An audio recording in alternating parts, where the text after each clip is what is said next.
All welcome to Kushi Tales. అందరూ ఎలా ఉన్నారు? బాగున్నారా? ఈరోజు ఈ ఇంగ్రీడియంట్స్ అన్నీ చూసి ఖచ్చితంగా నేను పోహా చేస్తున్నాను, మీకు అర్థమైంది కదా. అదే మహారాష్ట్రియన్ స్టైల్ కంద పోహా రెసిపీ అనమాట.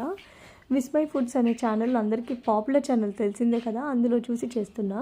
ఒక పెద్ద ఉల్లిపాయ, 2 పచ్చిమిరపకాయలు, కొంచెం కొత్తిమీర, కొంచెం కరివేపాకు, అవన్నీ వేగుతున్న తర్వాత కొంచెం పప్పు దినుసులు వేసుకొని వేయించుకున్నానండి. తర్వాత ఒక చిన్న పొటాటో అనేది చిన్న ముక్కలుగా కట్ చేసి వేసాను. తగినంత ఉప్పు, పసుపు, కారం వేసేసుకొని మనం మూత పెట్టి మగ్గించుకోవడమే కొన్ని నిమిషాలు. ఆ తర్వాత మనం గరిటె పెట్టి పొటాటోని నొక్కితే అది 2 ముక్కలు అవ్వాలన్నమాట.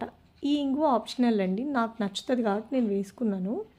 ఆ తర్వాత మనం ఎప్పుడైతే జల్లించుకొని తడిపి పెట్టుకున్న అటుకులు ఉన్నాయి కదా, అవి ఇందులో వేసేసుకున్నాను. పల్లీలు కూడా నేను ఫస్టే వేయించాను అనమాట.